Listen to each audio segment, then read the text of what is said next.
Hello viewers, నేను మీ వెంకట్ వావిలాల. ఈరోజు మనం Shamshabad next big investment destination అవుతుందా ఈ టాపిక్ మీద కొన్ని విషయాలు డిస్కస్ చేద్దాం. హైదరాబాద్లో ఒకప్పుడు గచ్చిబౌలి, కొండాపూర్ ప్రాంతాల్లో కొన్న వాళ్ళను చాలా మంది ఇంత దూరంలో ఎందుకు కొంటున్నారు అని అడిగేవారు. కానీ ఈ ప్రాంతాల్లో ఇప్పుడు కోట్ల ఆస్తులు నిలబడ్డాయి. ఇప్పుడు అదే ప్రశ్న మరో ప్రాంతం గురించి కూడా వినిపిస్తోంది. శంషాబాద్, రాజాపూర్, షాద్నగర్ బెల్ట్ నిజంగానే నెక్స్ట్ బిగ్ ఇన్వెస్ట్మెంట్ డెస్టినేషన్ అవుతుందా? ఈ ప్రశ్న ఇప్పుడు చాలా మందిని తొలిచేస్తుంది. ఈ రోజు డేటా, ఇన్ఫ్రాస్ట్రక్చర్ మరియు మార్కెట్ ట్రెండ్స్ ఆధారంగా ఈ ప్రశ్నకు మనం సమాధానం తెలుసుకునే ప్రయత్నం చేద్దాం. ఈ రోజు శంషాబాద్ గురించి ఎక్కువగా డిస్కస్ చేస్తున్నారు. అయితే ఈ విషయం మీద మాట్లాడే ముందు మనం ఒక విషయం అర్థం చేసుకోవాలి. అదేంటంటే రియల్ ఎస్టేట్లో గ్రోత్ అనేది కేవలం భూమి వల్ల రాదు. కనెక్టివిటీ, ఎంప్లాయ్మెంట్, ఇన్ఫ్రాస్ట్రక్చర్ ఈ మూడు కలిసి వచ్చినప్పుడు మాత్రమే ఆ ప్రాంతం లాంగ్ టర్మ్ లో గ్రోత్ చూపిస్తుంది.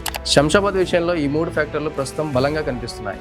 ఎందుకంటే హైదరాబాద్ అంతర్జాతీయ విమానాశ్రయం చుట్టూ భారీ స్థాయిలో డెవలప్మెంట్ అనేది జరుగుతోంది. ఎయిర్పోర్ట్ ప్రయాణికుల సంఖ్య ప్రతి సంవత్సరం పెరుగుతోంది. భవిష్యత్తులో ఎయిర్పోర్ట్ విస్తరణకు ప్రణాళికలు ఇంకా ఉన్నాయి. అయితే ఇది కేవలం ట్రావెల్ స్టోరీ మాత్రమే కాదు. దీని వెనుక వేలాది ఉద్యోగాలు ఉన్నాయి, కమర్షియల్ యాక్టివిటీ ఉంది, లాజిస్టిక్ బిజినెస్ చాలా ఉంది. అయితే ఈ ప్రాంతం లాజిస్టిక్ హబ్ గా మారుతుంది. ఈ రోజు ప్రపంచంలో ఈ కామర్స్ వేగంగా పెరుగుతుంది. అమెజాన్, ఫ్లిప్కార్ట్, DHL, ఫెడెక్స్ లాంటి కంపెనీలు పెద్ద పెద్ద గోదాములు, డిస్ట్రిబ్యూషన్ సెంటర్లు ఏర్పాటు చేస్తున్నాయి. వాటికి అవసరమయ్యేది ఏంటి అంటే airport connectivity, highway connectivity, fast transport.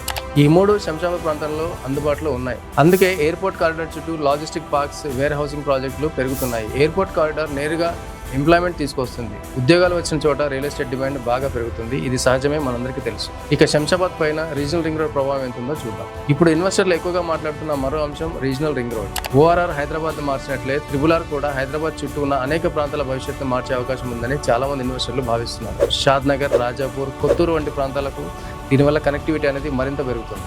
గతంలో చాలా మంది ORR ప్రభావాన్ని అండర్ ఎస్టిమేట్ చేశారు. కానీ ORR వచ్చిన తర్వాత జరిగిన ప్రైస్ గ్రోత్ అందరికీ తెలిసిందే.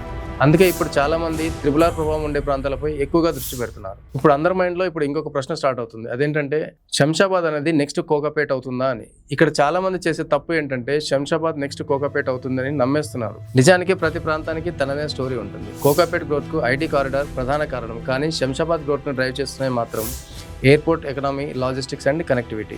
అంటే ఇది కోకాపేట్కు కాపీ కాదు, ఇది ఎయిర్పోర్ట్ గ్రోత్ స్టోరీ మాత్రమే. ఇన్వెస్టర్లు ఈ తేడాను గమనించాలి. అయితే ఇందులో ఉన్న రిస్క్స్ ఏంటి? ఇప్పుడు రిస్క్ కూడా మాట్లాడాలి. ఎందుకంటే ఒక అనలిస్ట్ గా మనం ఓన్లీ పాజిటివ్ విషయాలు మాత్రమే మాట్లాడుకోకూడదు. అందులో ఉన్న రిస్క్ ఫ్యాక్టర్స్ ఏంటో కూడా గమనించాలి. శంషాబాద్ బెల్ట్ లో చాలా చోట్ల ఇప్పటికే స్పెక్యులేటివ్ ప్రైసింగ్ అనేది బాగా కనిపిస్తుంది. కొంతమంది డెవలపర్లు ఫ్యూచర్ స్టోరీస్ చూపించి అధిక ధరలకు అమ్మే ప్రయత్నం చేస్తున్నారు. కాబట్టి మీరు ఇన్వెస్ట్మెంట్ చేసే ముందు లేఅవుట్, పర్మిషన్స్ ఏంటో చూడాలి, రోడ్ కనెక్టివిటీ చెక్ చేయాలి, డెవలప్మెంట్ గ్రౌండ్ రియాలిటీ కూడా తెలుసుకోవాలి. కేవలం బ్రోచర్ చూసి నిర్ణయం ఎప్పుడూ తీసుకోకూడదు.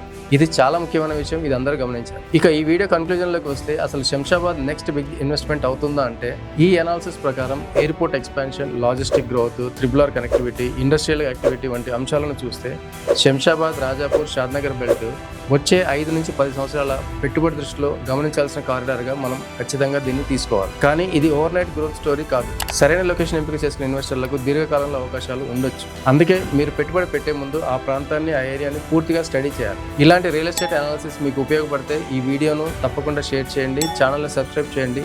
అలాగే రాజాపూర్ ఏరియాలో మీరు ఇన్వెస్ట్మెంట్ చేయాలి అనుకుంటే NH44కి కరెక్ట్గా 3.5 కిలోమీటర్ డిస్టెన్స్లో మనకు తెలిసిన వెంచర్స్ ఉన్నాయి.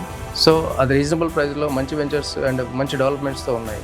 సో అట్లాంటి రాజాపూర్ ఏరియాలో మీరు ఇన్వెస్ట్మెంట్ చేయాలనుకుంటే స్క్రీన్ మీద కనిపిస్తున్న మన నెంబర్కి ఒకసారి కాల్ చేసి ఆ వెంచర్ యొక్క డీటెయిల్స్ మీరు పూర్తిగా తీసుకోవచ్చు. సో ఇలాంటి మరో రియల్ ఎస్టేట్ అనాలిసిస్ టాపిక్ మీద మళ్ళీ కలుద్దాం. Thank you.